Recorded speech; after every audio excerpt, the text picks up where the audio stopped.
انا نفسي مستمتع بالدسكشن اللي كان عشان كده بس نكمل بصراحه يعني هي presentations هايله دلوقتي.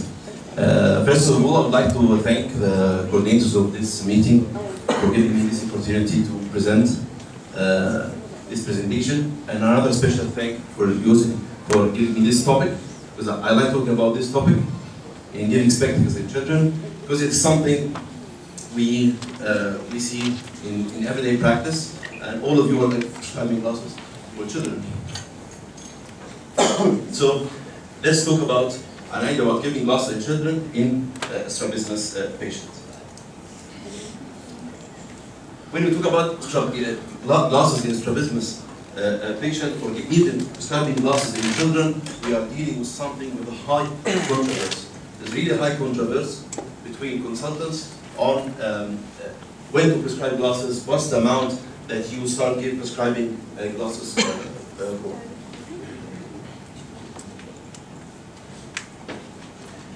Starting history, as usual, the ancient Egyptians were the first to create everything. The magnification has been written as a simple glass meniscus lens has been mentioned in 5th century BC. But the first to prescribe convex lens and mentioning that we have a convex lens is Hasan ibn Haytham in his book of Optics or Kitab al-Manazir in 1000 AD. But the early recorded evidence for glasses was an entry in 1286. So today's lecture we speak about how to check for refractive error and when to prescribe glasses, including factors influencing the decision, and glasses in some special situations like strabismus, and a hint about prisms in the glasses. So how to check refractive error? When to do cycloplegic refraction, and to which age, and how to do this cycloplegic refraction. Would you use manual or automated autorefractometer, and when to do trial and how. When to do cycloplegic refraction in children, simply in the case of strabismus, every case of strabismus should do cycloplegic refraction. And even we may think in repeating cycloplegic refraction in special situations, like patient with amblyopia is not improving, we can re-refract the patient. If we have residual angle with glasses and we are going for surgery, and can be repeated every year or every 2 years according to the case. Patient going for strabismus surgery, we usually recommend double checking the refraction. Maybe there's still some extra class I can give for just, for example, case of partial accommodative meniscus. And even with children without strabismus, if I am suspecting refractive error in children, we go for cycloplegic refraction, at least one in the records of the patient. Patient with high variable dynamic refraction or patient with accommodative spasm, even if a teenager, I need to do the cycloplegic refraction. If I have a patient with family history of refractive error, it's recommended to do cycloplegic refraction for them. Even if patient without a sign, without any symptom, it's recommended to have a cycloplegic refraction at least at school entry, hopefully even before. So what are the agents we use for cycloplegic refraction? This is a picture from the academy, but this table from Kenneth Wright's book is more detailed, talking about the cycloplegic effect and the mydriatic effect. So we have to differentiate between the drugs. There is a mydriatic effect and there is a cycloplegic effect. What we are talking about here is the cycloplegic effect, not the mydriatic one. So like tropicamide or medracid, here we can see that the maximum effect is after 30 minutes of installation. So this is very important. If you're going to use a medracid, you have to check in this period, not more than this. Cyclopentolate, we have a wider range, 25 to 75 minutes, so we have a wider range. So it's more practical in the clinic with the patient waiting outside. It's very hard to get the patient inside in an exact time, so it's very practical in this. It can be up to 75 minutes. And its effect lasts for only maximum 24 hours. So the effect of cyclopentolate, maximum 24 hours. So for atropine, as you may know, the cycloplegic effect can stay up to 12 days, but the peak is within 60 to 180 hours. So the message here that prescribing mydriatic for 3 days for atropine is recorded as an accumulative effect, but for cyclopentolate has no rule. Giving prescribing for kids cyclopentolate for 3 days, there is no rule for this because its maximum effect is is in 25 to 75 minutes, but it lasts after 24 hours. You can use a cycloplegic refraction combinations, like combining drops. In Comparative, they were using like this combo drops, cyclopentane plus tropicamide plus phenylephrine in one drop. You may precede the topical anesthesia before applying the mediatic drop. It has this stinging sensation and may even enhance ocular penetration of the drops. There have been a lot of studies. Don't bother yourself reading with this. A lot of studies comparing cyclo versus midazolam, atropine versus cyclo, and so on. A lot of studies in this. So I would like to summarize most of the studies. That most of the comparative studies showed that atropine refraction showed more hyperopic refraction, but not too much. It's like about 1 diopter. Specifically, patients with dark iris, patients with esotropia, and younger children. Yet, some studies showed that this difference is statistically insignificant. And in myopia, most of the study, the difference is insignificant. So, to conclude, the recommendation for cycloplegics, when to do cycloplegic refraction, or what to use, midazolam, cyclopentolate, atropine. So I believe in children in general, without strabismus, or even with exotropia, cyclopentolate can be a routine, avoiding using the atropine with its known side effects. But with children with esotropia, if you want to add atropine, it's fine. But for school age, again, I prefer cyclopentolate for avoiding blurring a child in a school for 2 weeks. If you want to give atropine, please, you can use it in residual esotropia going for surgery. I want to double check. It's fine, but please counsel the patient first for the possible side effects. Refraction. Would you use auto refraction or manual refraction? Auto refraction, definitely by using it as a routine. However, manual refraction, double checking, I believe it's a must. Double checking the refraction manually. The retinoscopy is a talent that we should not lose. We should keep this talent. In some cases, we can only do manual refraction, like cases with any problem with the cornea, any myocarditis in the lens. Sometimes it's a must to have a manual refraction. This picture I'm showing that although we have the handheld auto refractometer, still I'm using the retinoscope as a double checking. Is it easy to approach a child? Sometimes this is the challenge, actually. Sometimes it's not easy to approach a child. Sometimes it's a mission impossible. Sometimes we face a situation like this. I cannot do refraction. It's a child, it's a crying child. I cannot do that. But believe me, spend a few seconds to a few minutes playing with kids. Most of kids, different nationalities, same things they like, same things they fear of. Few times you can get a happy child, you can get all whatever you want from this child. You can do refraction, you can do fundus examination, you can do what you want with this patient. So the message here, examination under anesthesia is not a routine. I don't think it's a good thing. This child is with strabismus, so I should put the patient under anesthesia to do refraction, to check the fundus. You can still get all the data that you want without putting the child in examination under anesthesia. It's an extreme exception. Spend some time playing with the child. Start with the less invasive procedures. Then the more invasive, like start with the manual refraction. You're staying quite a bit far from the child. Then the automated refraction, the portable refraction. Make the fundus examination at the end where you clear some light in his eyes. So make it at the end. So you can keep the cooperation till the end of the examination. Examination under sleeping. It's very nice. It's very helpful, especially in young children. Usually when they get drops, they cry, they get blurred image, they get bored, they go to sleep. So many mothers, when the child goes to sleep and have been called the child for the examination, after the drops, they wake up the child, wake, it's time of examination, and the child came to you, bothered too much, is very unhappy, he just came up after sleeping. So this is the worst situation for you.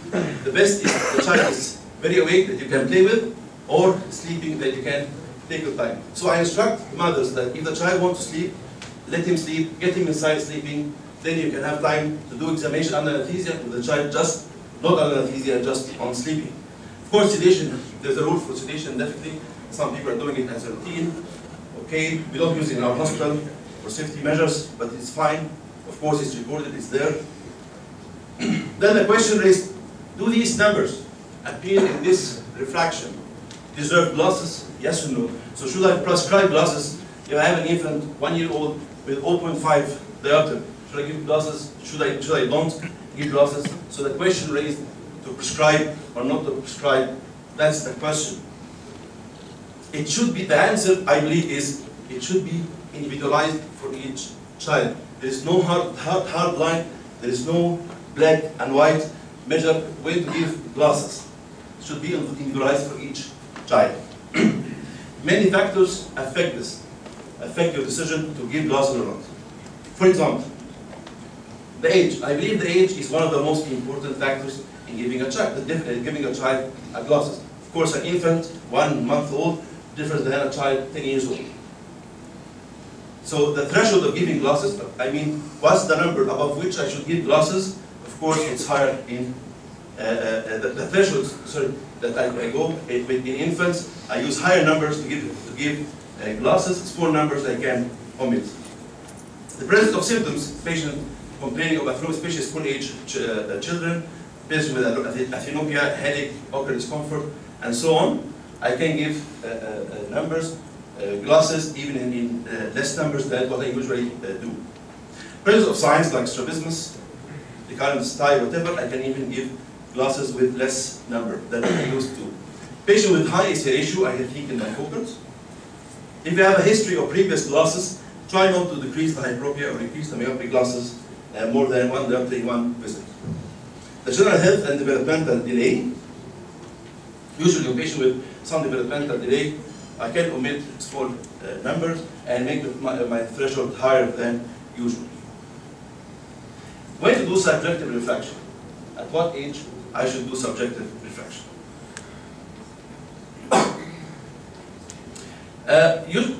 As general a cognitive child, I can use subjective refraction. Usually we talk about patients with above school age. But the result of subjective refraction should not be just prescribed as this. We should do something which is more important here than doing the cycloplegic refraction. So we have to do additional cycloplegic refraction, do the subjective but still do cycloplegic refraction, then compare the two results, try not to have a significant difference between the two measurements. And of course, if you have associated disease like strabismus here, of course, I will alter my numbers accordingly. Like patient with esotropia and hyperopia, I give higher numbers than usual. Duochrome test is very helpful in doing this subjective refraction in children because they have quite a good accommodation. So it can help us and give us an idea if we have overcorrecting. So to summarize this, I think this slide can be nice to summarize things. I don't want you to get confused. So at the end, what's the number I should prescribe and what the number I should not? When I should do subjective refraction, when I should do cycloplegic refraction. So I think this slide can answer this question. In the first 6 years of life, it means usually we talk about preschool, we do cycloplegic refraction only. You don't have to do subjective refraction. It's hard to do subjective refraction. The next 6 years, which is from 6 to 12 years, we're talking about a school age child. So you can do trial, but plus you have to add cycloplegic refraction and before you give the final decision of the glasses. Above 12, trial is enough in most of the cases. However, some cases we may need to do cycloplegic refraction, as I mentioned before. The type of error and age. So again, what's the number? I should, above it, I should prescribe the glasses. This is from the American Academy, the guidelines for the American Academy. Then, for example, a patient with myopia. This is in the first age, 0 to 1, 1 to 2, 2 to 3. The recommendation for the American Academy is that for myopia, in the first year of life, I can ignore up to -5. And hyperope up to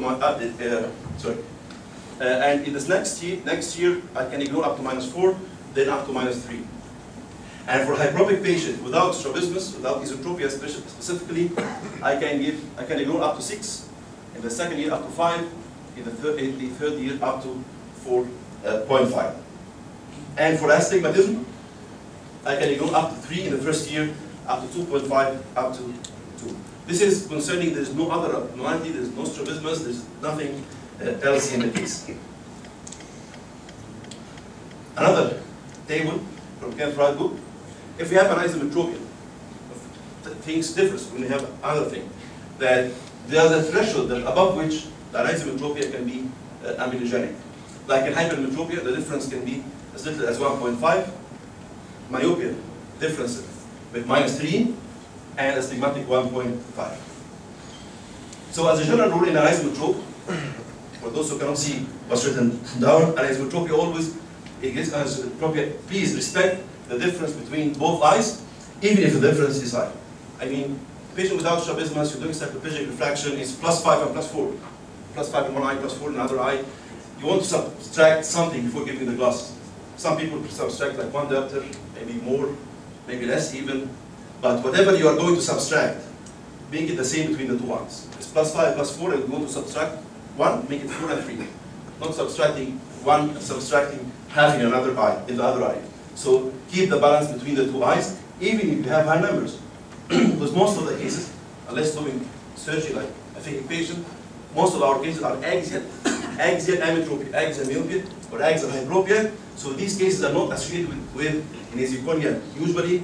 So you can give this difference even if you have high number, even if you have high difference between the two eyes. Okay, so how to convince children to wear glasses? Simply convince the parents first. And the objection of parents is something like, my child specifically can't wear glasses. I know my child, how can the child can wear glasses? How on earth a 1-year-old boy can wear glasses? So convince the parents, counsel the parents first. Some recommended answer like, okay, I agree, it's difficult, but definitely it's not impossible to prescribe glasses, and giving the assurance that in the first few days the child will have some difficulty. After this, the child will like it, the child will have better vision, so you like it. In most of the cases, they will like it, and so on. Then, you educate and advise the parents to be positive attitude. You may give some advices about the frame. Let the child choose the frame, so he may like it. Third, after all this, it came back, the child cannot wear the glasses. So you need to double check what you did. Simply double checking the power of the lens. So the lens, the glasses been done fine. Double check the refraction, it's okay to do so. And simply ask the child, what's the problem with the glasses? Many times the child is refusing the glasses because it's brown and he wants red glasses. So it's nothing to do with refraction. So just ask the child, what's the problem? So this coming slide is talking about, I have a given strabismus, I have a refractive error. The two common scenarios, esotropia with hyperopia, exotropia with myopia. So any big child, hypermetropia and esotropia, the classic thing, in the first visit to give a full cycloplegic refraction. This is basic. Esotropia, hyperopia, but here I'm talking about the first visit, not always, not all for all life. For the first visit, we give full cycloplegic refraction. Next visit, like after 2 or 3 months, we are expecting one of these three scenarios. Patient coming orthotropic, patient coming with equal esotropia, or ortho for distance and esotropia for near. So if the child is ortho, it's fine, we can keep it. But in further visits, still orthotropic, I can gradually decrease this full cycloplegic refraction. If the child having residual esotropia, again, before jumping to surgery, I can re-refract the patient, I can overplus the patient. If you have amblyopia, definitely you should treat it, and the surgery is at last. If a patient with orthotropia for distance and esotropia for near, this will talk about patient with conversion excess, then we can prescribe bifocals, or sometimes we can go directly for surgery like Fallon procedure. The bifocal has to be, the best is to be like this, executive bifocal, and have a horizontal line bisecting the pupil. It's very hard to be done perfectly, but it should be done perfectly. The other situation, myopia with exotropia. Again, in the first visit, we respect the minus. We give more than usually we give more than cycloplegic refraction. We can even over minus from the first visit. Then according to the situation afterward. If the patient orthotropic, I can gradually decrease this over minus. The same idea, residual exotropia, re-refract, over minus, Amblyopia treatment, final surgery. If we have ortho for distance, XT for near, we do convergent exercise, not surgery. The IPD measurement is important. Don't rely on the optician in this, especially in strabismus patients. How to do it? Just make the patient fixing with one eye, then cover fix with the other eye, and take the IPD measurement. In amblyopia, Dr. Amblyopia are going to give us a full idea about the amblyopia, but just I want to mention something related to the glasses here, that in big amounts, especially in hyperopia, we give full cycloplegic refraction from the beginning, even if you don't have esotropia. I'll give you an example of this file. If we look here, this is the dry retinoscopy, it's +9. This is the full cycloplegic refraction, it's +9. Many times we face these patients like this. From the first visit, there is no esotropia. I'm talking about patients without esotropia, with high hyperopia. This patient having lost the accommodation, so this patient should be given full cycloplegic refraction to gain again the accommodation. On penalization, when I want to make penalization and put atropine in the good eye, I should give less plus in the fixing eye. It's a kind of penalization, and give a full plus in the amblyopic eye. For example, a patient with +3 in the right, +5 in the left. This is the amblyopic eye. I'm giving here atropine. I prescribe plano here. I give the full plus in the other eye. So it's a kind of making the child penalized. So for near, he needs even this +3 needs more +3. So that is really blurred, especially for near. So this can help in amblyopia treatment. Fold lenses, I don't recommend it like this. This patient, can you see, making glasses with this tint, so obstructing the vision. But many of these child can make these tricks and look up of the frame. The last thing I would like to talk about the prism. It's used in diploptic patients. We have three main ways of applying prism: the Fresnel prism, the grounding prism inside the same lens, and we can use the decentration. If you remember the Prentice rule, you can use it in few amounts needed in prism and in high refractive error. The Fresnel prism is a plastic, easily removable, changeable sheet. It's good for variable deviation, and it's helpful in high numbers. It can reach up to 45 prisms, so it's very good in high numbers. But the prismatic effect is a problem. And give like a rainbow effect. This is a picture this morning after the sunset. This rainbow appearance can happen with prism. The ground in, we insert in the glasses. The problem is that it has a limitation. They don't give big numbers, maximally 6, 8. Sometimes some opticians doing more, but it's not a big numbers like the Fresnel prism. So this is a very short video on how to apply a Fresnel prism. This is a Fresnel prism. I want you to be aware of this. I know some of you didn't see it before. It's a plastic sheet here. In one corner, this is a plastic sheet, one smooth surface and one with prismatic surface. You can look at the corner and see what they're written, the power. Here you can see the lens. If you are to put the prism in front of a straight line, you can see the shift of the image. It's written where is the base, so you know where the view. Now you apply it on the glasses in the inner surface of the lens, making the concavity of the lens a way to fit the prism. Then you put mark on the size, exact size of the glasses, and then after this you cut the same size. So by cutting it, it fits in the inside portion of the glasses, as you see here. And then you put it, you get the glass. This patient with left sixth nerve, esotropia, so knee base out, left base out. As you can see, the image is shifted. You may put water, as you can see here, a drop of water to avoid the air bubbles. And after this, you can dry it. You can dry it and leave it for complete dryness, as you see here. So it fits the glasses. So now you can see it, and you can see the image shifted.